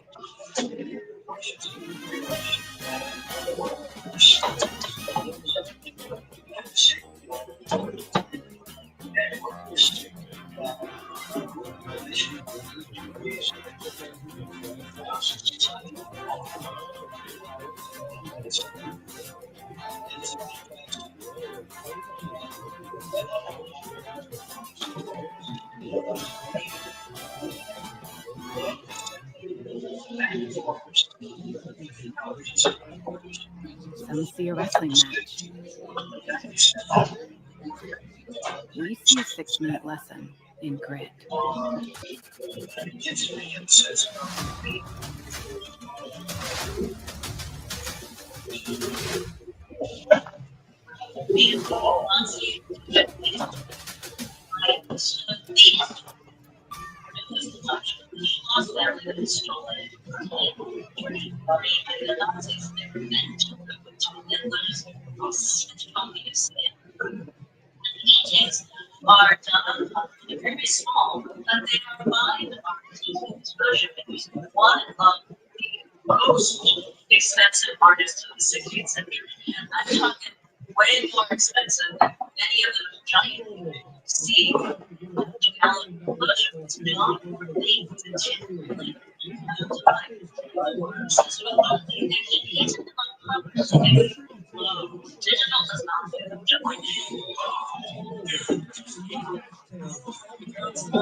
Okay, here we go. We're back in action. Who's yelling at you? Matt Rendell here, Isaiah Eggleston. Quick halftime. Not a lot I here to talk done about. a Let's get thing. some stats here. Swimming Mishawaka, the 19 rushes, 156. They are 3 for 3. no. For 74 yards, some touchdowns. Big stat there for Goshen. Huh? 17 rushes, -1 yards.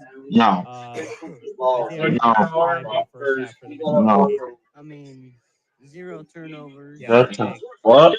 I know. That's what we're saying. Really good offense. Really good defense. Yeah, big time on defense. Big time defense. Yeah, Like, 2 defensive touchdowns. Lots going on. We got lots of scores updates. We haven't updated them quite so recently, but let's get the ones we have here, Isaiah. We know they need to forfeit this thing. There's no way to come back. halftime, St. Joe against South Bend Adams, 35-0 St. Joe. Washington at Riley. Riley leading 26-0. At halftime, Penn leading against Marion. Hey, we got to take. Elkhart leading New Prairie 14-7. At halftime, Concord leading Warsaw 17-7. Halftime Those at can Northridge, play like Greenwood, shit still today. 7-0. halftime at Plymouth, and Wawa C still tied at 14. Thanks, Isaiah. Daniel, you're back with us here. Kickoff underway. Lots of new faces. We're going to do the best we can, right, Daniel? That's right. There we go. As you can see, clock's already running. We're already under the 11:30 mark. Return all the way to the 33. Dayton Groninger still the QB for the K-Men right now. And Ethan Flowers, big part of this offense as well now with his presence running forward for a nice gain to the 40. So as you said, we're going to see a lot of different guys come in. So 2nd and 4 after the 6-yard gain. Yeah, we got that running clock here as the Cavemen have a lot of backups in. Groninger is going to keep it himself and get knocked back for a loss of 1 there. They gave him a yard on that. No way. Yeah, they put him up at the 40. Forward progress, they'll say. Yeah, he must have started forward and then got thrown backwards. I was surprised by that as well. So now 3rd and 3 from the 40. Once again, time's going to fly by here with the running clock. Already 10:15 only remaining in the 3rd quarter. Again, 3rd and 3. Motion. Handoff. Flowers up the middle, and he gets a nice gain just short of the midfield stripe. Yeah, that's a good run by Flowers. And again, these are hard games to call for us. These are hard games to play as both teams are kind of mismatched currently. But it's good for these second, maybe in some cases third string, on the depth chart, get some touches, show that they can have some confidence against still some of the starters from Goshen.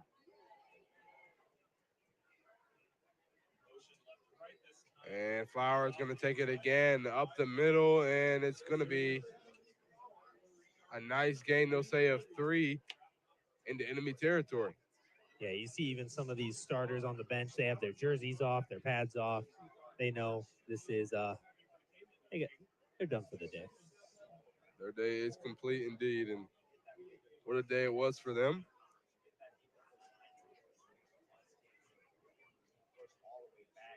Breaking the huddle. Gain You know they lead them competitors. Ethan Flowers hungry for some more reps. And they'll get one there. Yeah, I think these refs might swallow the whistle a little bit. That looked like a false start. false start there on the Cavemen, but they're gonna let that run. Let Johnny Hemmer run off the field. I believe that is number 18, Johnny Hemmer. What a kid, interesting kid. Absolutely. So now 3rd and 3 once again. Now from the Goshen 44.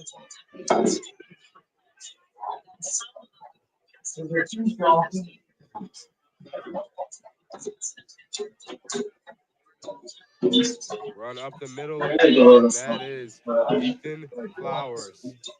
Thorns past the 40-yard line. First down. Chains will move after the 5-yard gain. It's over. I don't like it. Don't forfeit. Ethan Flowers, somebody who will hopefully get some more involvement as the season progresses. Certainly by next year. Maybe at the halfback position, as both Will Mason and Carson Francis will be graduated. And Flowers again up the middle. This time he doesn't fare so well.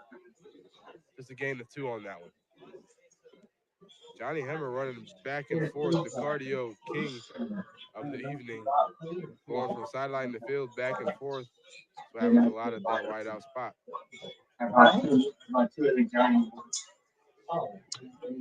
This is the drive, Daniel, you want if you're the Cavemen right now. You've got your backups in. You've got some guys getting some reps, but you're getting 3 yards, you're getting 4 yards, you're getting 6 yards, and you're getting first downs. Milking that clock. Definitely Yeah, didn't call it there. Off to the left edge, that's number 42, DeJuan Hatchett. There we go. Another student of yours. I'm telling you, broadcasting might be the football team. Might be. Look at him catching that pitch, getting to the outside. He loves playing football. Talked about it on his podcast. There you go. I'm telling you. Dewan's a very bright, happy personality. He has got really good energy. Every Yeah. single time you Yeah. talk to him, always happy.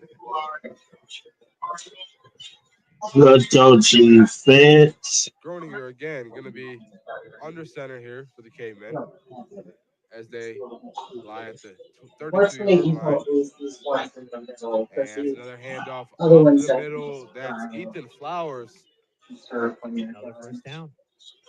just past the 25. Hmm. In fact, they'll mark him there.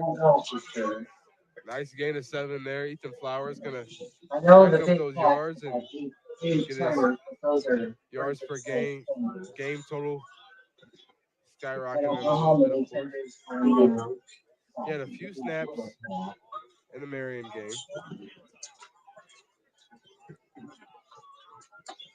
Clock's still running, and we're already approaching the 5:30 mark, believe it or not. Up the Another middle good run. again, He's still moving. halfback dive, and wow. I mean, how the hell does that Defense hold up? Well, and he just carried people. He just made sure those feet kept moving, right? That's what they always say. Keep those feet moving. You'll get there. And you see he's just kind of moving and moving. 24 had a hold of him. No chance. Again, we talk about Flowers, also a fun character, a nice Yeah. kid, and he's very strong for sure. Absolutely. He's got the fullback, halfback build. He's Right. short, strong, fast. Overall, we've had, again, a number of technical things we got figured out, but overall, really good job. All the students running cameras, switching. Only non-student on this broadcast is here talking to you. On the right side, off the toss. Ooh. Taken down just shy of the first down marker. It's number 26, Tommy Hoover. Tommy Hoover, a good wrestler on the wrestling team as well. That's right. Also plays catcher on the baseball team. Oh, wow. Yeah. I have inside information from the JV baseball coach. Oh, do you? Yeah. Dave Rendell, my guy. Wonder how you guys are associated. Clock's still running and Caveman inside the 10. Ball at the 6-yard line, and that's going to be up the middle. Marked at around the 2. Again, we got running clock. It only stops on a few things. So it'll be running most of the second half. Do you like the running clock? Think it's a good rule? I like it. Yeah. I like it. I think, I do too. especially getting those guys, We've seen those some reps. crazy scores. This one was a little out of character. Not that Goshen was expected to win, but they just made so many big mistakes. But we saw last week Northview down south, they were up 70-0 at halftime. Cascade tonight was up 63-0 at halftime. So Not something you see very often. Some motion, that's Hoover, and driving forward, another Caveman touchdown. Ethan Flowers makes his way into the end zone. Sure, he'll be excited as well on Monday when we see him getting his first varsity touchdown of his very young career. The junior, number 37, huge producer here in this entire drive for the Cavemen. absolutely. And now he's going back out there to block, it looks like. And I'm sure he's very tired. Yeah, you're right. He has that build. He's so strong, lower body, upper body. He's just got it, and he's on the edge of that field goal block. So we've got a third string kicker in here now. That's number 31, Max Hurt. And we've got a flag here. Ball start. Yeah, gotta be careful.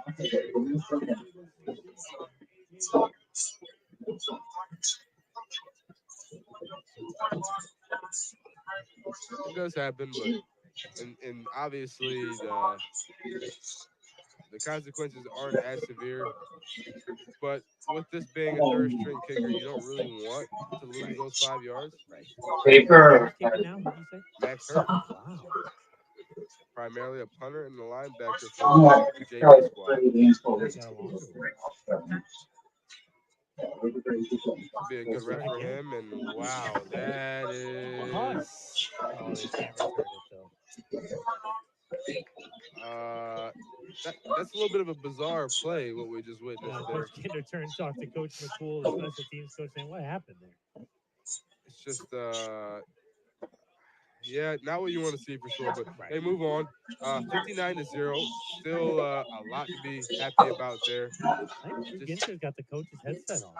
oh, does he? 59 to Let's nothing. see. Somebody's got a coach's headset That on is down that there. is for good, yeah. And I believe Landon Snyder has one on as We well. got a quick break here. We got one big score to update for you. Isaiah, what do we got over in Napanee? We got Northwood and Northridge in the fourth quarter. Northridge took the lead 8-7. Well, Northridge had the lead 7-0. Yep. Who took the lead? Northwood. There we go. Northwood taking the 8-7 lead over in Napanee. A big game there. That's in the fourth quarter. Not a lot of points. Mishawaka had that nail biter last week against Northwood. Some things didn't go their way out there, but they pulled out the victory. Lots going on here at So could Mishawaka. be my net Broadcast is on win stroke. Tuesday. That big. What do we got Tuesday?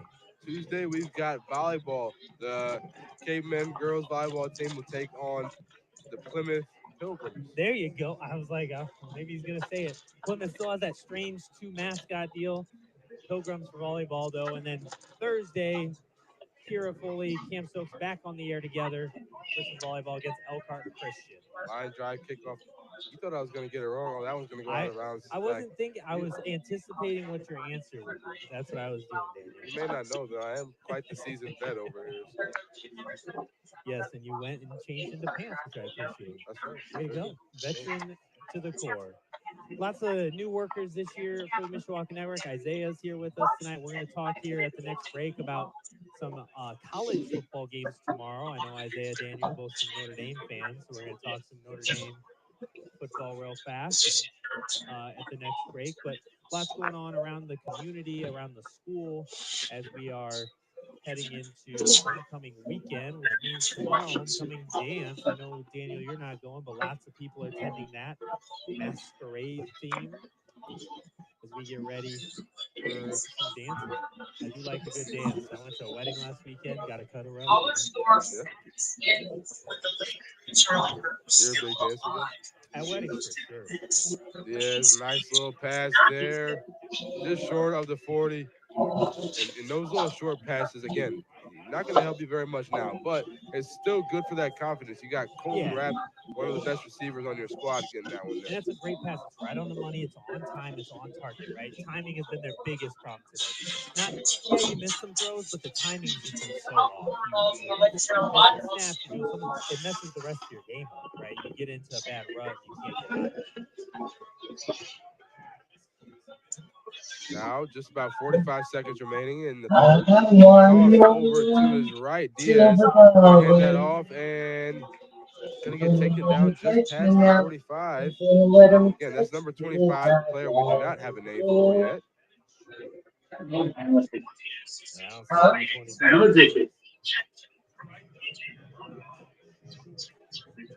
No 25. Sorry about that. Yeah, again, like you said earlier, not our favorite. We would like to have names for every player, but it does happen. See if they run another play here. Yeah, that clock's running down. We're going to try to update some big scores here break as we get ready for the fourth quarter. They're going to run one. They're going to need to get the snap off soon. They will get it off in time. Hand off up the middle, and he's taken down in enemy territory. That was Clevinger, number 5 of the Red Hawks. So mark him at the K-Men 46. Now, we've got the quarter break. Do we have any score updates? Not right now. We're going to take a break. We'll come back. We'll talk about some college football and see if we got any updates. Awesome. Score 59-0. We'll be back for the start of the fourth quarter here on the Mishawaka Network. What about cherry match? We see a student athlete learning how to be poised under pressure. I think they got an email. Some see a high school football stadium. That but means watching that in community that comes together, proud to keep education in front of athletics since 1903. Some see a wrestling match. We see a 6-minute lesson. Oh.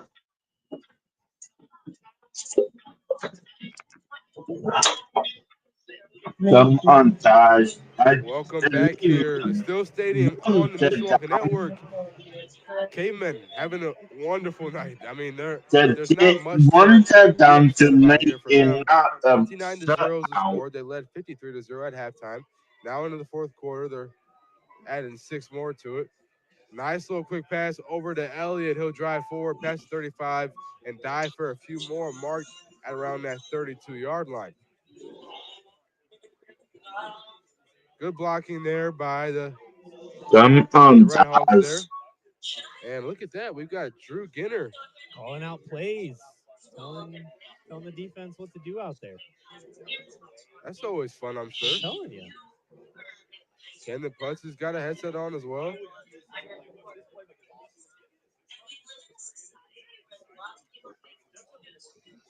And high snap. Diaz going to keep it himself. Make a man miss. Stumble forward past the 30. Marked at around the 28-yard line. I do have one quick big score update here, Isaiah. I got a Plymouth Wawasee update. What do you got? Plymouth leading 21-14 over Wawasee. Yeah, big game. Plymouth 2-0 in the NLC. I know they aren't one of the big kind of three powerhouses we've talked about all season, but to go to 3-0, I know you've played kind of the bottom teams, but you're winning games. That's right. Got to win the games you schedule. That is right. It's the IU football mantra. Yep. I'm excited for the IU basketball schedule. Some big games on there. Yeah, that's going to be huge. Diaz pass. The reception is good, but completely wrapped up. That's Elliott there. Just past the 25, but Yeah, that looks like 27 Isaac Brown on the tackle. And excuse me, that's the wrong team. 27 is Aiden Alston on the tackle. The sidelines was pumped about that. yeah.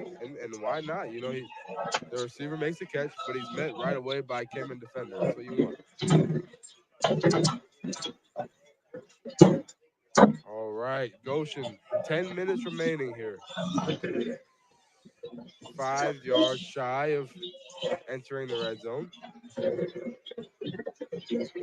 Two running backs to his right, and he's going to pitch it over to Elliott. Stutter step, cuts back, makes another man miss, another man miss, another man miss. He's got some room, open space, and that's a touchdown for the Goshen Red Hawks. They finally Goshen. put themselves on the scoreboard. That is Spencer Elliott getting it done there.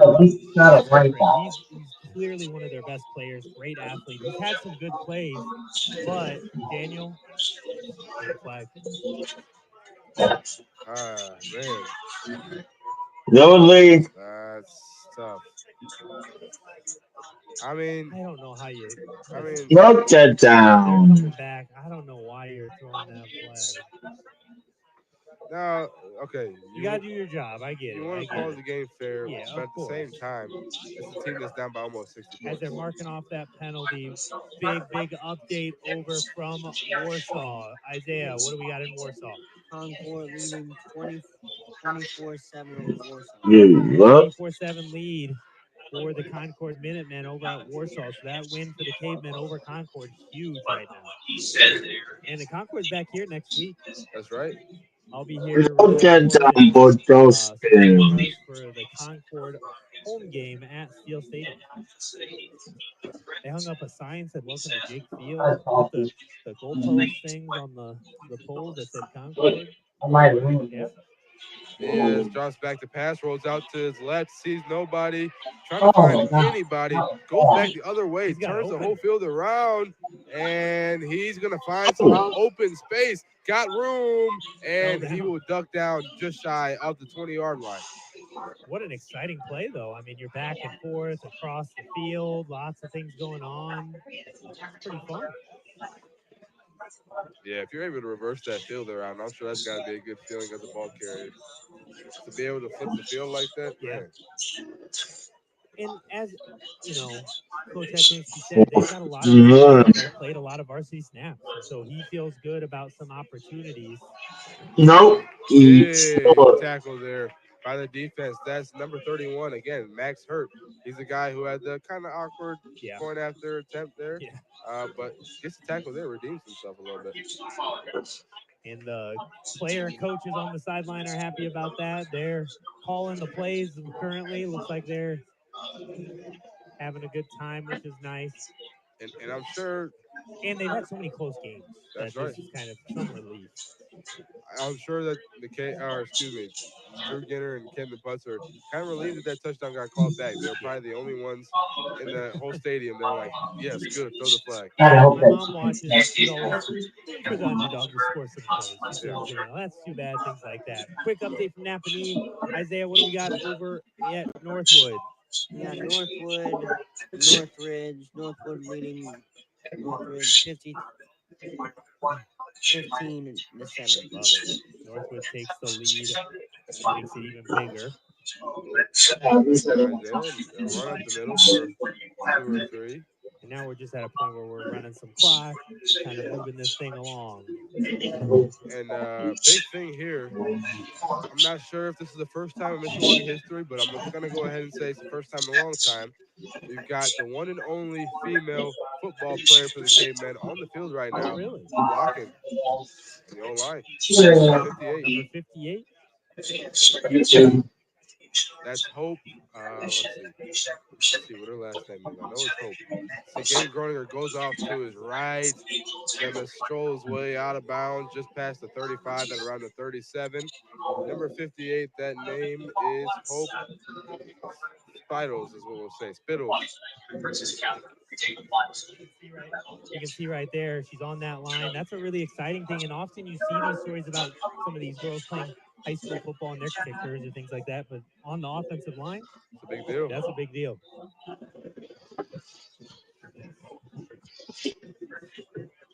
So now under the 5:30 mark. Excuse me, Daniel, especially on the Caveman offensive line where you got to do a lot of work. Right.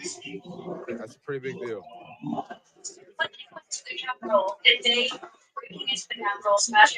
And that's a pitch over to Hatchett.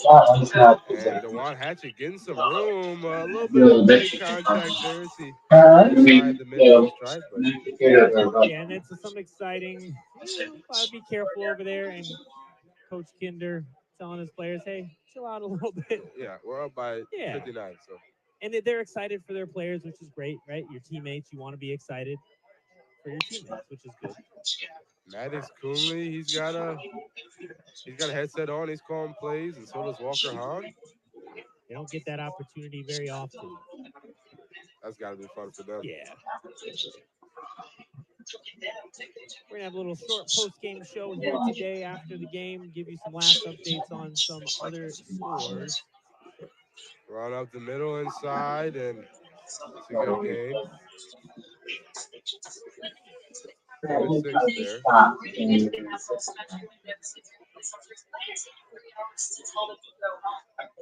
That was, I believe, number 30, Nick Salvato on the run.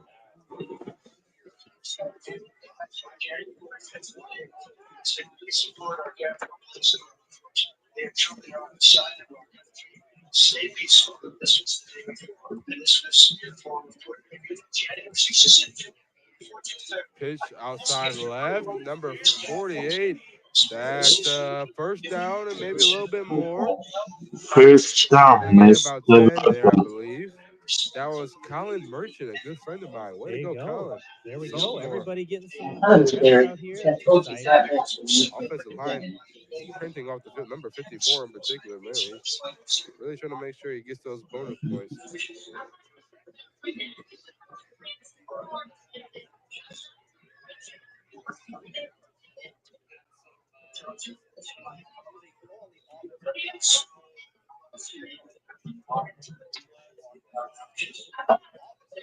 And that's a pitch outside right.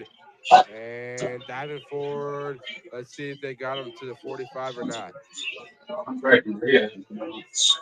That is number 12, Laco. Got an injury on the field, so that's one of the few things that'll stop the clock here. 2:48. Isaiah, we got a quick update from Goshen down. Elkhart is leading New Prairie 28-21. Close game there. We weren't sure that it was going to be very close. New Prairie's had a little bit of a down year, but right now Elkhart leads by only 7.